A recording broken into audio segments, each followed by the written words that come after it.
नमस्कार। आप सुन रहे हैं लव क्रिएटर 7150 यूट्यूब चैनल पर। आज हम आप सबके लिए लेकर आए हैं शेख चिल्ली की कहानी का तीसरा भाग, शाही हुक्का। तो चलिए देर न करते हुए शुरू करते हैं। हाफिज़ नूरानी शेख चिल्ली के पुराने दोस्त थे। नारनौल में उनका कारोबार था, बीवी थी नहीं। बड़ी हवेली में बेटे और बहू के साथ रहते थे। बेटे को दूल्हा बने 7 बरस बीत चुके और बहू की गोद ना भरी। तो हाफिज साहब को फिक्र हुई कि या खुदा, ख़ानदान का नाम आगे कैसे चलेगा। उन्होंने एक खत शेख चिल्ली को लिखकर राय मांगी। शेख चिल्ली कुरुक्षेत्र के किसी पीर के मुरादी थे। कोसों दूर होने के बावजूद थोड़े थोड़े अरसे बाद वहाँ जाते आते रहते थे। बस एक दिन हाफिज नूरानी को बेटे बहू के साथ ले गए पीर साहब के पास। पीर भी काफ़ी पहुँचे हुए थे। उन्होंने बहू को कुछ पढ़कर पानी पिलाया और एक ताबीज़ उसके बाजू में बांधकर बोले, परवरदिगार ने चाहा तो इस बरस आरज़ू पूरी हो जाएगी। पीर साहब की दुआ का असर हुआ। एक बरस बीतने पर बहू के पांव भारी हो गए। वक्त आने पर चांद से बेटे ने जन्म लिया। हाफिज साहब का आंगन खुशियों से भर उठा। हाफिज नूरानी की खुशियाँ का प्रवार न था। तुरंत जश्न का इंतज़ाम होने लगा। उसमें शेख चिल्ली को खातौर से बुलाया गया। शेख चिल्ली को दावतनामा मिला तो बड़े खुश हुए। बेगम से बोले, तुरंत चलने की तैयारियां करो। तैयारियां क्या खाक करूं? बेगम तुनक कर बोली, न ढंग के कपड़े हैं, न तन पर एक गहना। तुम्हारे पास तो फटी पुरानी जूतियाँ भी हैं, मेरे पास तो वो अभी नहीं है। अगर ऐसे हाल में वहाँ गए तो काफ़ी हंसाई होगी। शेख चिल्ली खामोश हो गई। बेगम की एक एक बात सच थी। हाफिज नूरानी नारनौल के बड़े रईस थे। उनका जश्न भी छोटा मोटा ना होगा। बड़े बड़े अमीर उमरा भी आएंगे।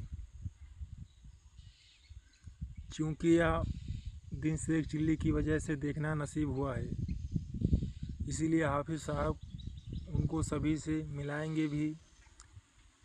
ऐसी सूरत में वहाँ फटेहाल पहुँचना क्यों कर मुनासिब होगा।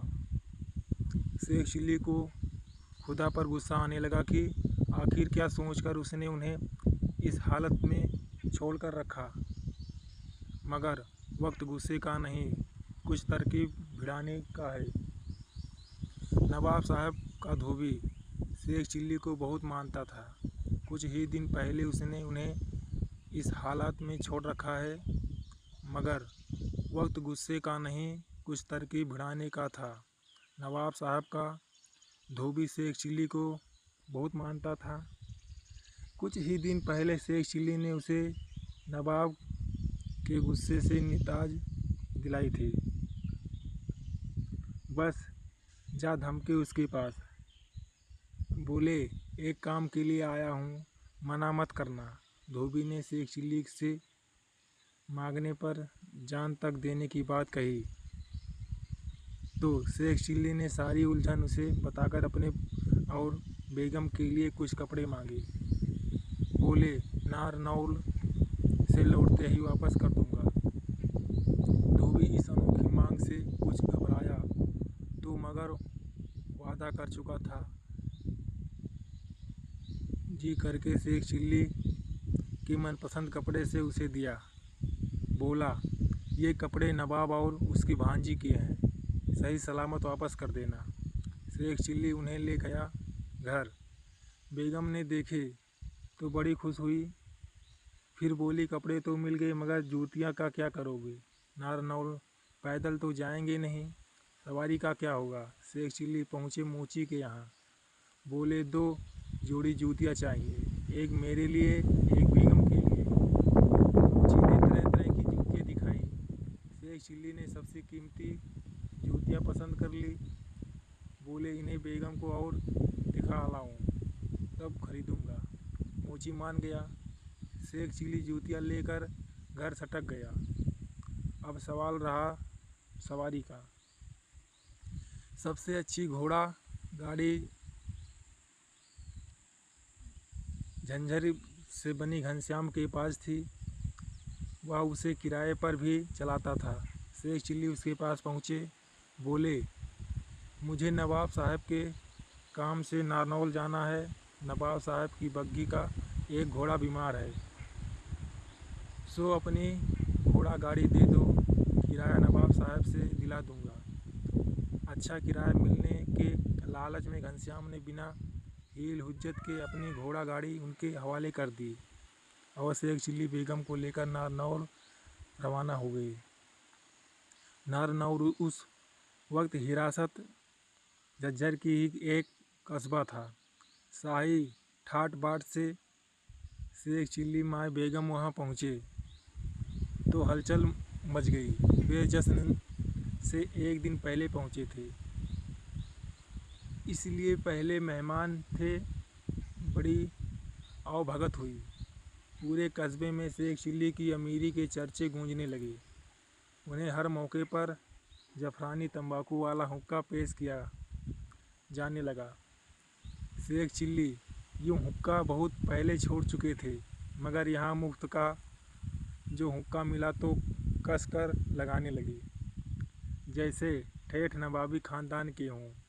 मगर इन जश्न के मौके पर सारा गुड़ गोबर हो गया। हाफिज नूरानी के दोस्त नवाब के घराने के भी जुड़े थे। शेख चिल्ली को सबसे मिलवाया गया तो नवाब साहब के जो कपड़े वह पहने हुए थे पहचान लिए। उस समय तो किसी ने कुछ ना कहा, मगर बाद में जो फुसफुसाहटें फैली तो शेख चिल्ली को भनक लग गई। बस हुक्का पकड़े पकड़े भागे जनान खाने की ओर। बेगम से बोले, जल्दी करो, यहाँ से तुरंत चल देने में ही भलाई है। कपड़ों की बाट फूट गई। ऐसा ना हो कि नवाब को पता चल जाए और धोबी के साथ साथ हम भी रगड़े जाएं। बस दोनों जश्न के बीच से जो खिसके तो नारनौल के बाहर आकर ही दम लिया। सत्यानाश जाए उन लोगों का, कीड़े पड़े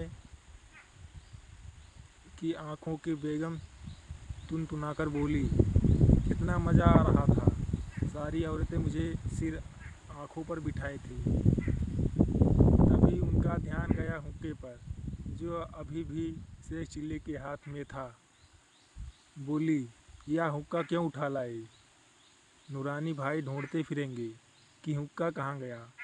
मगर शेख चिल्ली भी ऐसे बने बैठे थे जैसे वह उन लोगों को अभी फाड़ खाएंगे जिन्होंने नवाब के कपड़े पहचाने थे। बेगम की बात उनके कानों में पहुंची ही नहीं। काश मेरे बस में होता कि जिसको चाहूँ फांसी चढ़ा दूँ। कमबख्तों से कोई पूछे कि नवाब के कपड़े का क्या उसका नाम लिखा है। गुनगुनाते हुए कपड़े को नवाब से लगते हैं।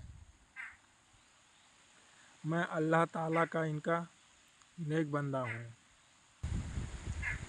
दिलो जान से उसकी इबादत करने वाला, पाँचों वक्त नमाज अदा करने वाला, पीरों और काफिरों की कदम बोसी से पेट भरने वाला, फिर भी पता नहीं मेरी इतनी बेइज्जती उसे कैसे गवार होती है।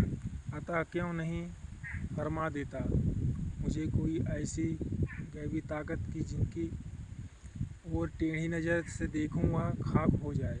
अल्लाह, अगर ऐसी गैबी ताकत मुझे मिल जाए तो फिर मैं इन सबको देख लूँगा। सबसे पहले हाफिज नूरानी के जश्न में वापस जाऊँगा। उन सारे बेहुदा लोगों को ऐसी टेढ़ी नज़र से देखूँगा कि वह सर से पाँव तक शोला बन जाएंगे। कमबख्त इधर उधर भागेंगे, शोर मच जाएगा। पानी डालो, रेत डालो। लपटे में घिरे हुए पंडाल में इधर उधर भागेंगे। दूसरे लोग उनसे बचने के लिए भागेंगे। पंडाल में आग लग गई। ना पंडाल तो बेचारे हाफिज़ नूरानी का है, उसमें आग क्यों लगेगी? मगर वे भागते दौड़ते हुए आकर मुझसे लिपट जाएंगे। अरे कैसे लिपट जाएंगे? मैं उन्हें टेढ़ी नज़र से देखूंगा ही छत पर चढ़कर। अगर वे जनान खाने में जा घुसे तो वहाँ भी बुरी तरह भगदड़ मच जाएगी। सारी औरतें भागकर कमरों में जा छिपेंगी, अंदर से शकल चढ़ा लेगी। मगर बेगम कैसे भागेगी? वह तो बिना किसी की मदद के उठ भी नहीं सकेगी। या परिवार बिगाड़ खैर करना, वरना बेगम को कबाब बनने में देर नहीं लगेगी। 2-4 बाल्टी पानी तो उसके कोफाक जैसे बदन पर 10-5 बूंद जैसी साबित होगा, मगर 30-40 बाल्टियाँ पानी लाएगा कौन? लोग तो जश्न में मशगूल होंगे।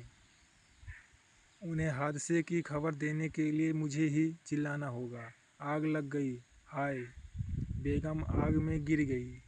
दौड़ो, और तभी बेगम की दौड़ उनके सिर पर पड़ी। जैसे धरती पर गिरने से जागी शेखचिल्ली, देखा हुक्का उन दोनों के बीच गिर पड़ा।